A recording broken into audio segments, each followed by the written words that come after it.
स्यातवाद क्या है इसको समझें। जैन धर्म में महावीर कहते हैं कि अहिंसा जो विचार है वो अहिंसा चरम अवस्था में आपको अहिंसा का व्रत का पालन करना है। अहिंसा का मतलब ये नहीं है कि आप किसी से हिंसा न करें, किसी को मारे नहीं, काटे नहीं, आप हत्याएं न करें, ये सब चीजें ही हिंसा की श्रेणी में नहीं आती। और भी चीजें हैं, यानी कि जो बाहर आप दिखावे वाले हिंसा वाले कार्य कर रहे हैं, उसके अलावा आंतरिक हिंसा भी एक होती है जो आप लगातार कर रहे होते हैं। उस आंतरिक हिंसा को समझने के लिए आपको क्या करना है कि विचारों से अहिंसक हो जाना है। विचारों से अहिंसक कैसे होंगे? तो जब तक आप अपने विचारों को विस्तार नहीं देते। जैसे कोई भी व्यक्ति पढ़ा रहा है, मान लीजिए आप अभी सुन रहे हैं, मैं पढ़ा रहा हूं, मेरे विचार हो सकता है कि आप असहमत हो जाएं, तो असहमत होने के बावजूद आप क्रोध में नहीं आ रहे हैं, इसका मतलब आप हिंसा नहीं कर रहे हैं। और अगर आप क्रोध में आ जा रहे हैं कि ये नहीं, दूसरा मुझे पसंद है और ये बिल्कुल बेकार चीज है, तो जैसे दूसरे धर्म के लोग जैन धर्म को अगर पढ़ें, दूसरा धर्म कहेगा कि दूसरा धर्म मुझे ज्यादा पसंद है, ये धर्म मुझे पसंद नहीं है, तो वो आक्रोश में आ जाए, तो आक्रोश जो है वो हिंसा है। और इसका मतलब है कि वो विचारों से हिंसक हो चुका।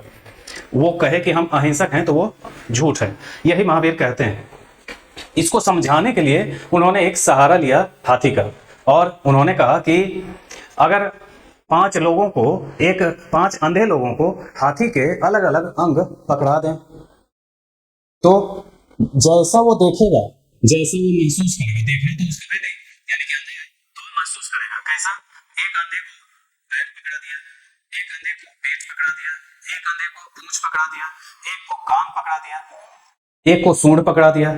तो ये पांचों को 5 चीजें पकड़ा दी गई और उनसे पूछा गया कि हाथी कैसा होता है? तो जो पैर पकड़े था उसने कहा कि हाथी खंबे जैसा होता है। सूंड पकड़ा तो उसने कहा कि हाथी अजगर जैसा होता है। पूंछ पकड़ा तो उसने कहा कि हाथी रस्सी जैसा होता है। जो कान पकड़ा था वो कहा कि पंखे जैसा होता है, और जो पेट पकड़ा था वो कहा कि दीवार जैसा होता है हाथी। अब इनमें से झूठ कौन बोल रहा है?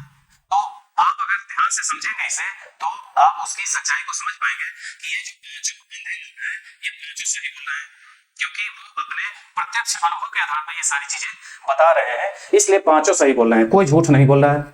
वैसे ही आप अपने विचारों को जब 100% सही मान लेते हैं, ये एक अज्ञानता है। और इस अज्ञानता को दूर कैसे करेंगे? तो ज्ञान से। और ज्ञान से कैसे दूर करेंगे? तो आपको यह मानना होगा कि आप ही का ज्ञान अंतिम सत्य नहीं है, और आपके आगे जो लोग हैं, यानी कि आपसे ज्यादा ज्ञानी लोग भी हैं जो आपसे ज्यादा जानते हैं। तो आपसे ज्यादा ज्ञानी जैन धर्म के आधार पर तीर्थंकर जो होते हैं, वो तीर्थंकर समस्त चीजों को एक साथ जानते हैं। यानी कि हाथी के सभी पक्षों से परिचित कौन है? तो तीर्थंकर। और ये जो 5 लोग हैं ये आम इंसान हैं। तो आम इंसान को जितने एरिया की जानकारी है उतने में ही वो सत्य मान रहा है।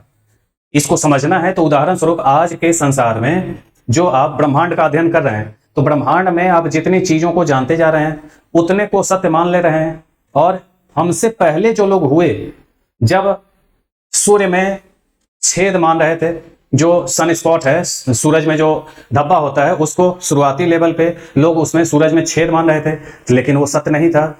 क्यों सत्य नहीं था? क्योंकि वो अपने ज्ञान के आधार पर सही माने थे। जो उनको दिखाई दिया वो सत्य मान रहे थे। आगे चल के जब और डीपली अध्ययन किया गया तब पता चला कि वो धब्बा है, जो वहां बीच में कुछ ऊर्जा की कमी हो गई है, जो ज्वाला की कमी हो गई, टेम्परेचर डिफरेंस है, इस कारण धब्बा है। तो जब ये जाने तो पता चला कि ये तो अज्ञानता थी।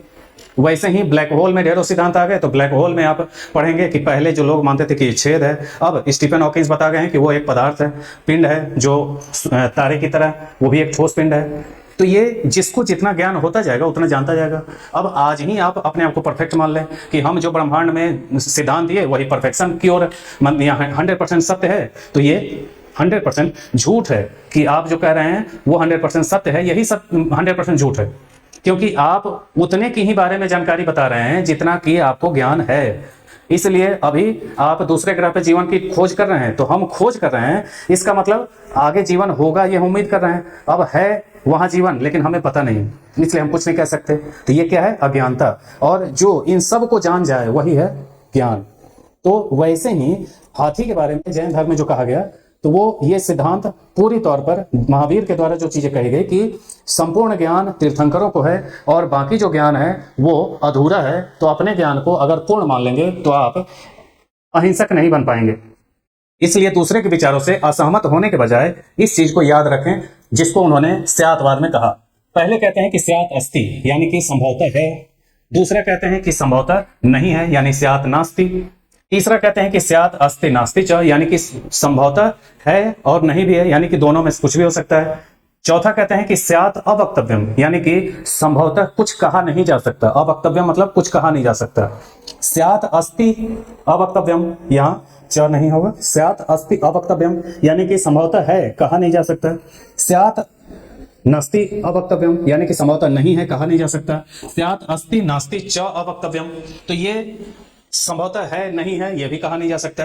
तो ये एक जो शब्द हैं ये एक अपने आप में पूर्ण अर्थ रखते हैं। अगर आप किसी से वार्तालाप कर रहे हैं, उस वार्तालाप में आप अगर इन सिद्धांतों का पालन करते हैं तो आपको क्रोध नहीं आएगा, यानी आंतरिक रूप से अहिंसक बनने के लिए आपको इन सिद्धांतों पे चलना होगा। तो यही है आपका स्यातवाद, और स्यातवाद पे जो चलता है वही अंतिम रूप से चरम अहिंसक बन पाता है, ऐसा महावीर कहते हैं। और इस पे आपको चलना पड़ेगा अगर जैन धर्म के पालन करने हैं तो।